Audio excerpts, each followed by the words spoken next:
Hello and welcome to Spectrum News at 2. My name is Xavier Robert, coming to you live from Uyo, the capital city of Akwa Ibom.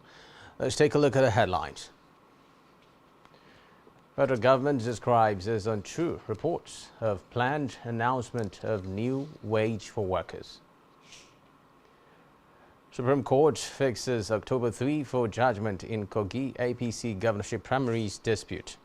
Plus, NATO chief says Ukrainian forces gradually gaining ground in counter-offensive. We'll bring you details of these stories and more in a moment.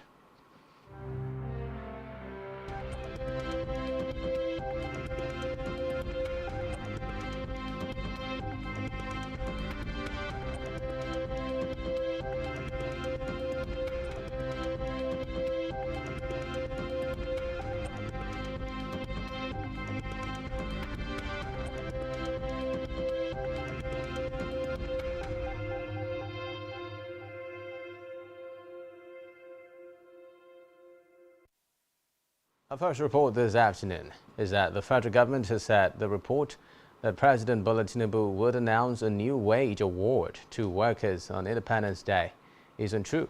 The Minister of Labour and Employment, Simon Lalong, made the clarifications in a statement by the Director of Press and Public Relations in the Ministry of Labour, Olajide Oshundun.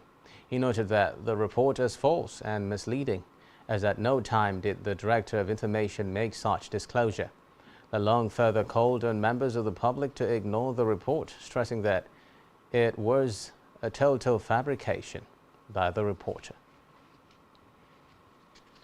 Meanwhile, the federal government has said that Nigerian and United States governments have signed a Proliferation Resistance Optimization Pro-X statement on supporting Nigeria in the design, construction and commissioning processes of Nigeria's multi-purpose research reactor NIRR-2. This is according to an executive summary of Nigeria's participation at the ongoing 67th regular session of the International Atomic Energy Agency IAEA General Conference held in Vienna, Austria.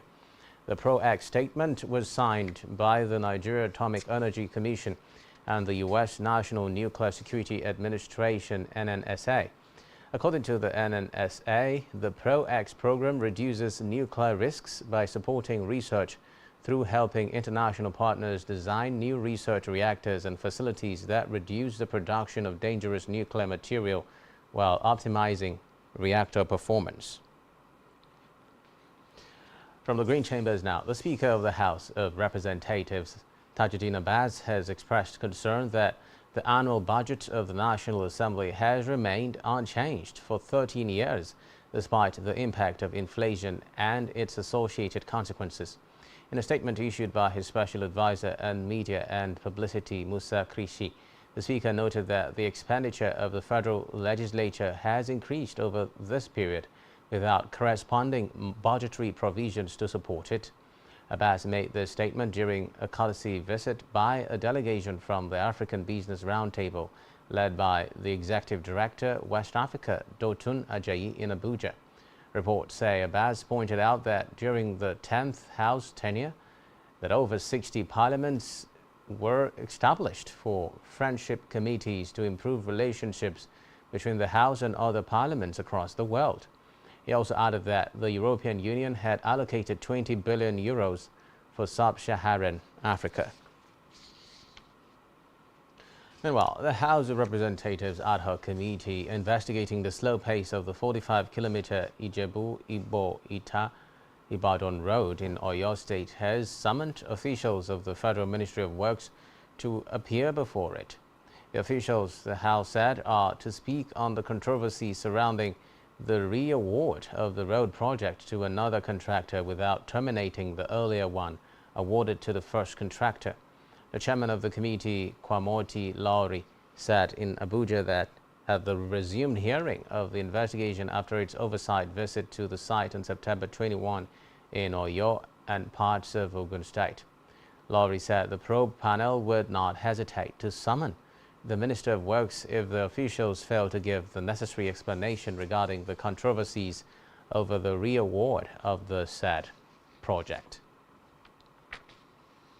On labor matters now, the National Deputy President of the Trade Union Congress, Tommy Etim, said nothing would stop the strike, noting that Nigerian workers were disenchanted with the federal government. He stated that the unions had given the government sufficient time to address their demands, stressing that the workers would not allow themselves to be deceived any longer. Etim told newsmen that any fresh meeting with the federal government was pointless and asked Nigerians to brace for the long-drawn walkout. Deliberated on the continued refusal of the federal government to engage in a meaningful and constructive dialogue within the ambit of good faith, given the 21 days ultimatum and the subsequent successful 2 days nationwide strike of the 5th and 6th of September and other meetings that were supposed to demonstrate the preparedness of the Nigerian workers to push through their decision to embark on an indefinite nationwide strike if their demands were not met. Consequently, the NLC and TUC NEC in section resolved as follows. 1.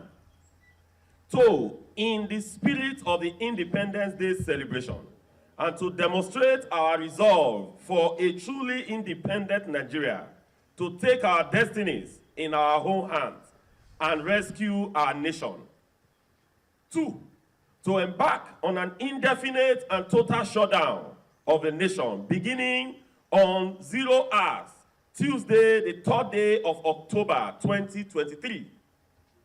3. To direct all workers in Nigeria to withdraw their services from their respective workplaces commencing from the 3rd of October 2023. 4. To direct all affiliates and state councils to immediately start mobilizing accordingly for action to organize street protests and rally until government responds positively to our demands. 5. To enjoin all patriotic Nigerians to join hands across the nation to assist this government, put the people back at the center of its policies and programs. Away from that now, the Nigeria Veterinary Medical Association has urged pet owners to keep their pets within their premises and ensure they are all fully vaccinated against rabies. The national president of the association, Dr. Oluwatoyin Adetuberu, made the call in an interview with newsmen in Abuja in commemoration of World Rabies Day. Adetuberu therefore identified being a responsible dog or pet owner as a way forward towards reducing the burden of rabies in the country. The veterinarian, who described the challenges posed by rabies in the country as enormous and devastating, explained that anybody bitten by a rabid dog may not be productive, noting that there is no cure for rabies and the only way is to prevent it. World Rabies Day